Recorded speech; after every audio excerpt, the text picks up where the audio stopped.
3. 2 dead, 2 wrigglers. Mackin wore that big grin of his. Would have camped by the gibbet in any case, but Mackin had ridden on ahead to check the ground. I thought the news that 2 of the 4 gibbet cases held live prisoners would cheer the brothers. 2, Reich grumbled. He tired himself out, and a tired little Reichie always sees a gibbet as half empty. 2, the Nubian hollered down the line. I could see some of the lads exchanging coin on their bets. The Lich Road is as boring as Sunday sermon. It runs straight and level. So straight it gets so as you'd kill for a left turn or a right turn. So level, you'd cheer a slope. And on every side, marsh, midges, and more marsh. On the Lich Road, it didn't get any better than 2 caged wrigglers on a gibbet. Strange that I didn't think to question what business a gibbet had standing out there in the middle of nowhere. I took it as a bounty. Someone had left their prisoners to die, dangling in cages at the roadside.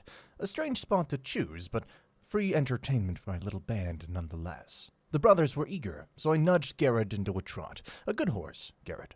He shook off his weariness and clattered along. There's no road like the Lich Road for clattering along. "Wrigglers!" Wright gave a shout, and they were all racing to catch up. I let Garrett have his head.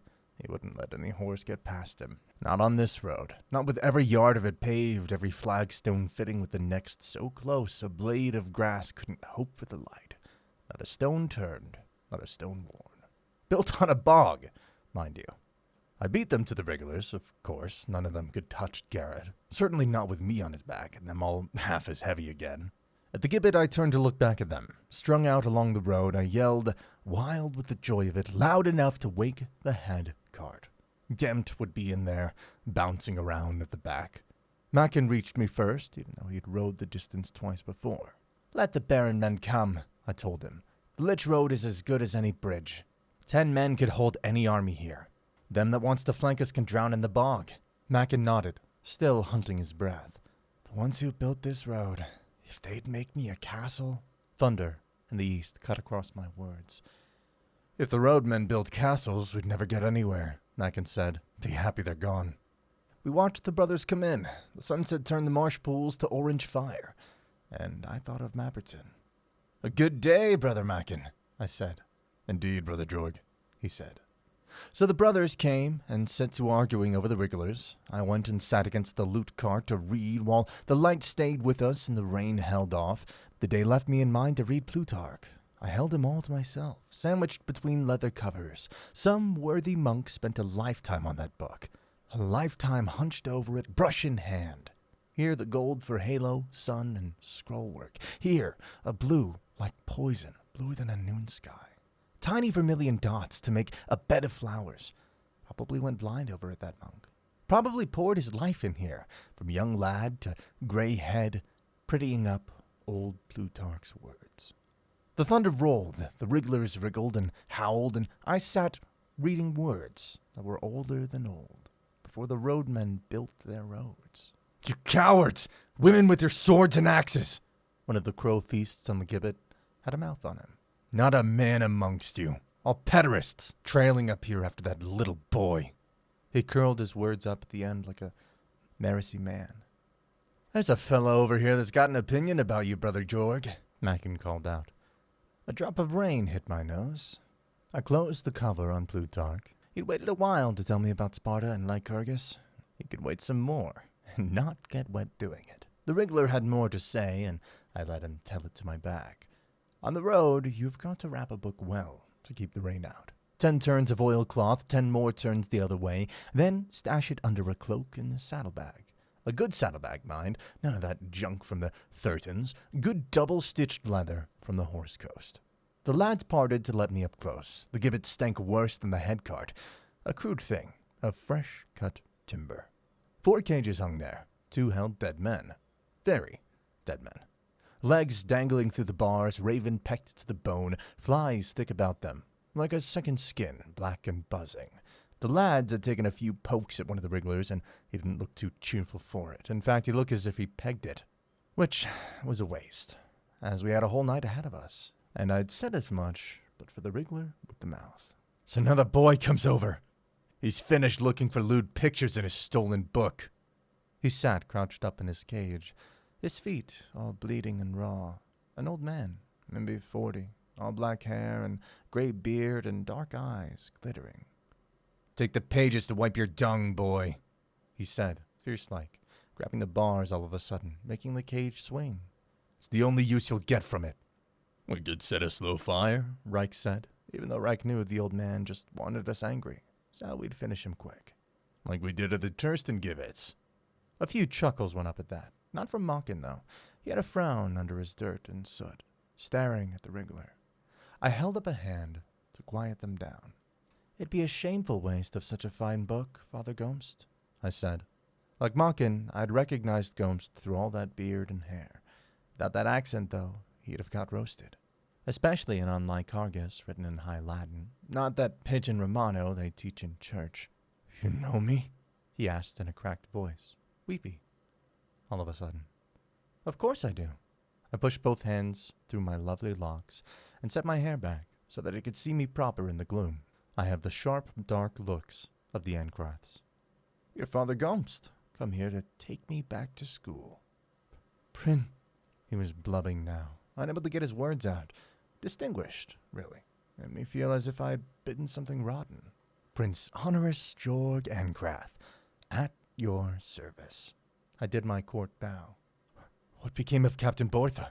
Father Gomst swung gently in his cage, all confused. "Captain Bortha, sir!" Mackin snapped a salute and stepped up. He had blood on him from the first wriggler. We had us a deathly silence then. Even the chirp and whir of the marsh hushed down to a whisper. The brothers looked from me, back to the old priest and back to me, mouths hanging open. Little Reiki couldn't have looked more surprised if you'd asked him 9 times 6. The rain chose that moment to fall. All at once, as if the Lord Almighty had emptied his chamber pot over us, the gloom that had been gathering set thick as treacle. "Prince Georg," Father Gomst had to shout over the rain. "The night! You've got to run!" He held the bars of his cage, white-knuckled, wide eyes unblinking in the downpour, staring into the darkness. And through the night, through the rain, over the marsh where no man could walk, we saw them coming. We saw their lights, pale lights, such as the dead burn in deep pools where men aren't meant to look. Lights that promise whether a man could want and would set you chasing them, hunting answers and finding only cold mud, deep and hungry. I never liked Father Gomst. He'd been telling me what to do since I was 6, most often with the back of his hand as the reason. "Run, Prince Georg, run!" old Gomsty hollowed, sickeningly self-sacrificing. So, I stood my ground. Brother Gaines wasn't the cook because he was good at cooking. He was just bad at everything else.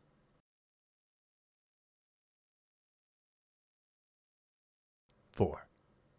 The dead came through the rain. The ghosts of the bog dead, of the drowned, and of the men whose corpses were given to the mire.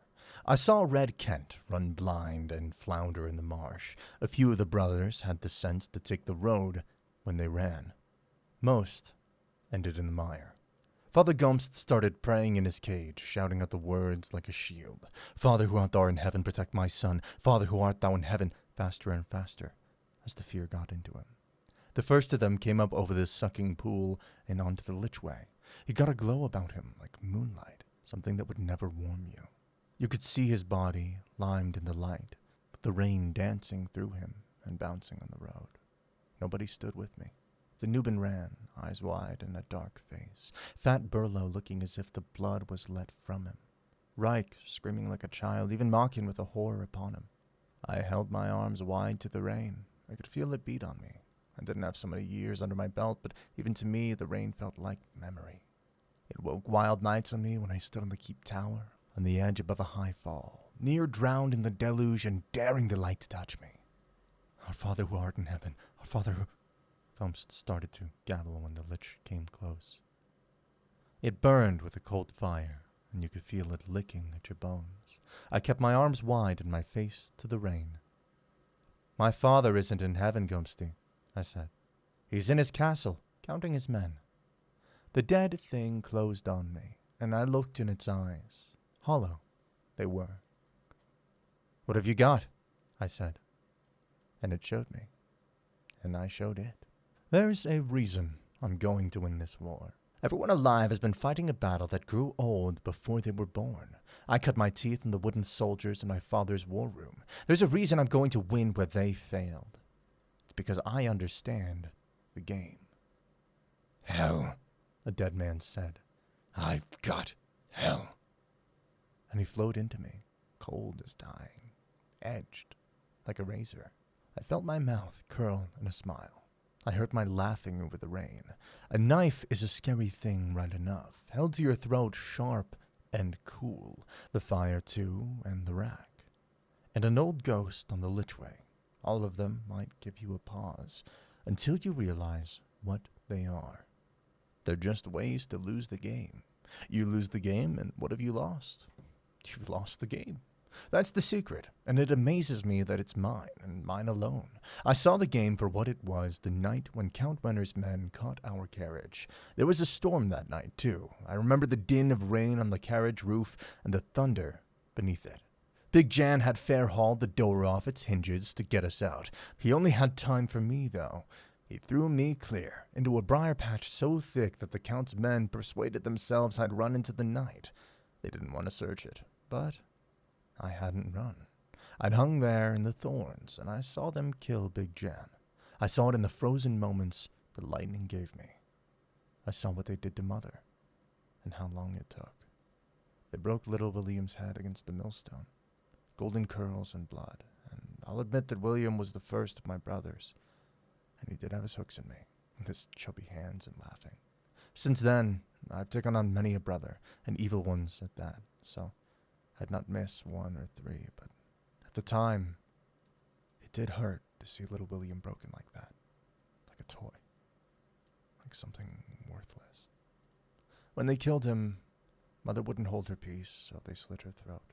I was stupid then, being only 9, and I fought to save them both, but the Thorns held me tight. I've learned to appreciate Thorns since. The Thorns taught me the game. They let me understand what all those grim and serious men who fought the 100 War have yet to learn. You can only win the game when you understand that it is a game. Let a man play chess, and tell him that every pawn is his friend. Let him think both bishops holy. Let him remember happy days in the shadows of his castles. Let him love his queen. Watch him lose them all. What have you got for me, dead thing? I asked. It's a game. I will play my pieces. I felt him cold inside me. I saw his death. I saw his despair and his hunger. And I gave it back. I'd expected more, but he was only dead. I showed him the empty time where my memory won't go. I let him look there. He ran from me.